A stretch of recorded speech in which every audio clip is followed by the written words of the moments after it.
Bienvenue, devant moi se trouve un Realme GT 8 Pro et aujourd'hui je vais vous montrer comment réinitialiser complètement cet appareil via les paramètres.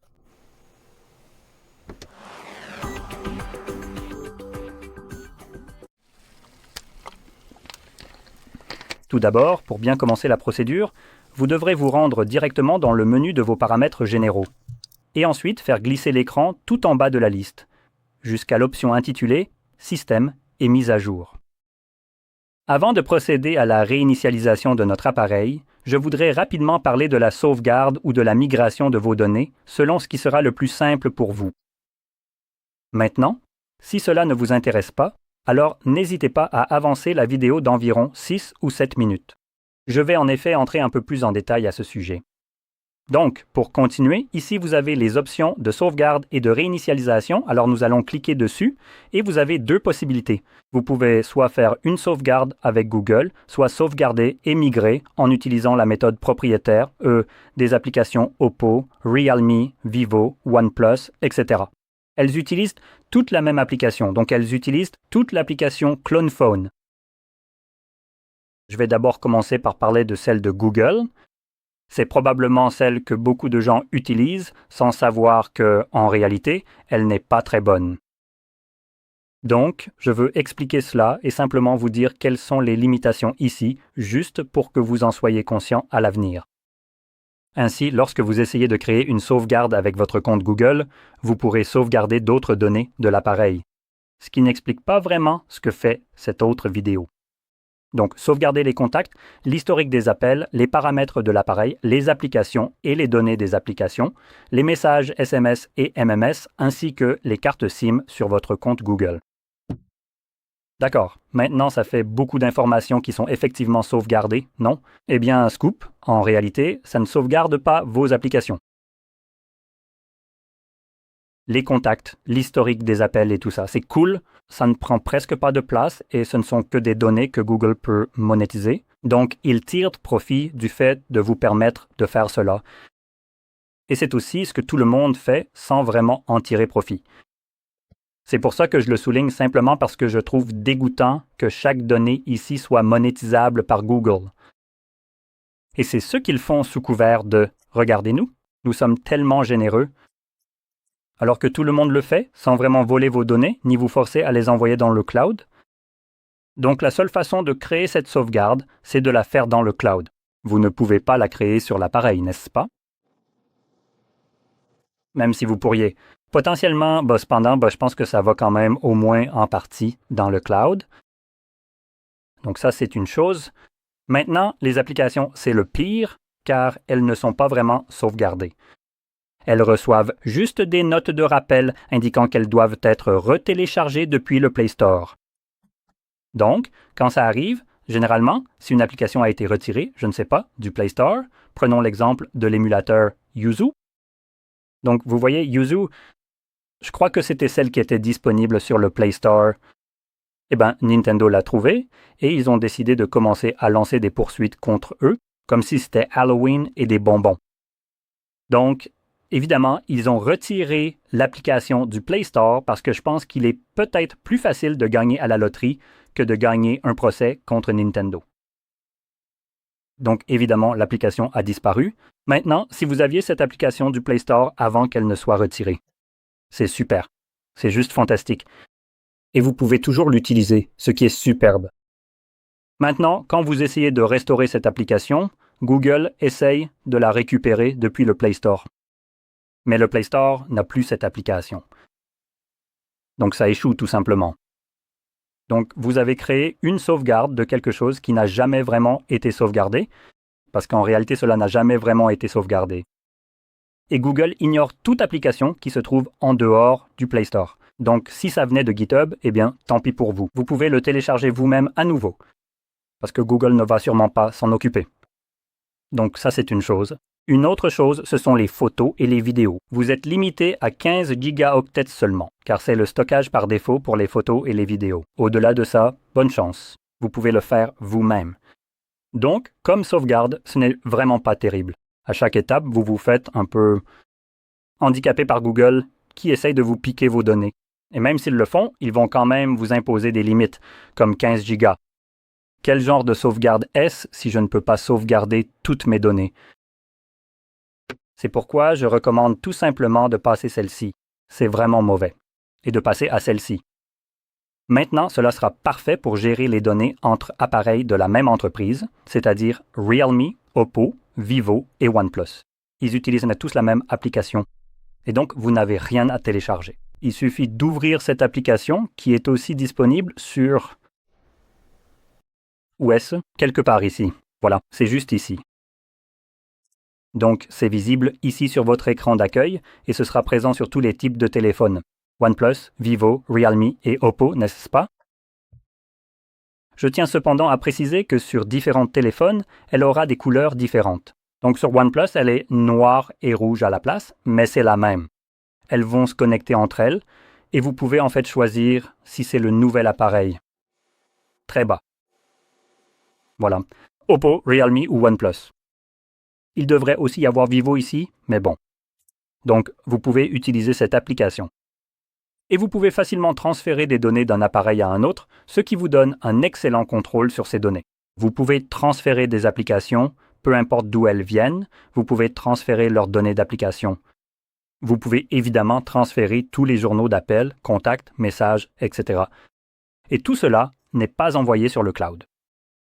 Les deux téléphones ou téléphones et tablettes, selon ce que vous transférez, vont créer un hotspot entre eux et ils vont simplement s'envoyer les données via ce hotspot. Donc c'est vraiment super. Et si vous avez d'autres appareils et que vous souhaitez migrer vers un nouvel appareil, par exemple, ou simplement créer une sauvegarde sur un ancien appareil, peu importe la situation. Donc, par exemple, si ceci est votre nouvel ou ancien appareil, si vous voulez le réinitialiser et que vous essayez de sauvegarder ces données, et que vous avez un Samsung comme ancien ou nouvel appareil, peu importe lequel, n'est-ce pas, vous devez télécharger ce que Samsung propose comme équivalent de cette application, et Samsung utilise Smart Switch.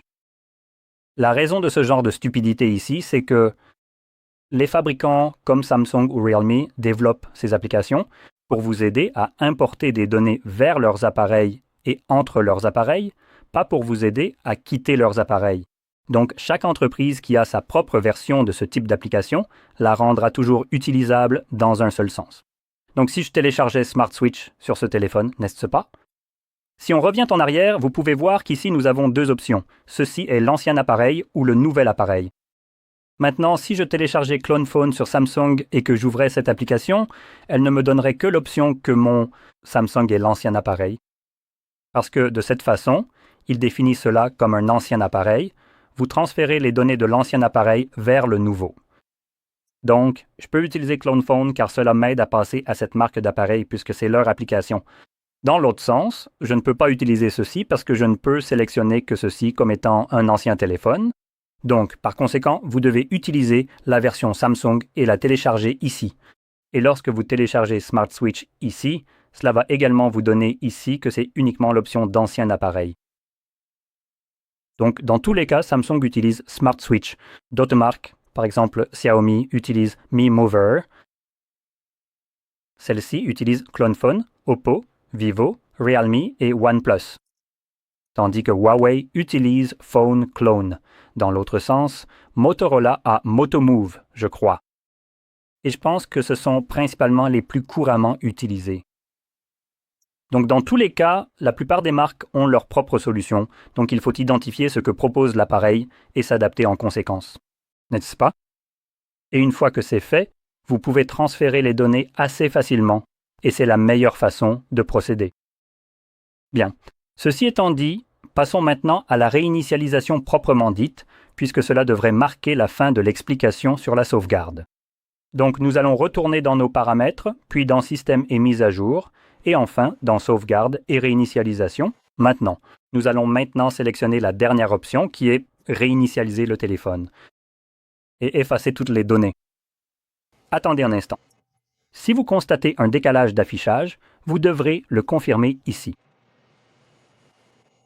Il vous demandera ensuite si vous souhaitez effacer les données mais conserver le profil eSIM ou si vous souhaitez également effacer toutes les données. Cela dépendra de vous. Si vous prévoyez simplement de réinitialiser cet appareil et de continuer à l'utiliser, et que vous aviez déjà une eSIM, alors conservez le profil eSIM.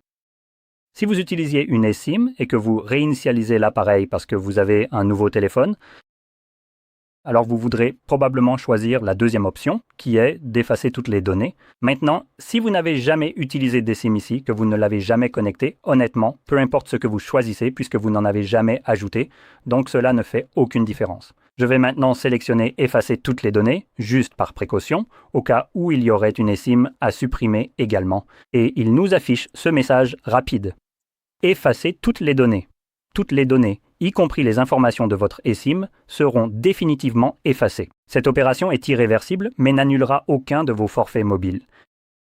Encore une fois, notre appareil devrait déjà être sauvegardé, donc rien ne devrait nous surprendre à ce stade. Nous allons donc simplement sélectionner « Effacer ». Cela va alors lancer la réinitialisation de l'appareil, ce qui devrait prendre au maximum 2 minutes pour se terminer. Une fois terminé, nous serons accueillis par l'écran de configuration d'Android. Je reviendrai une fois que cet écran sera visible pour moi.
Voilà, le processus est fini et vous pouvez configurer votre appareil. Si cela vous a aidé, likez, abonnez-vous et merci d'avoir suivi.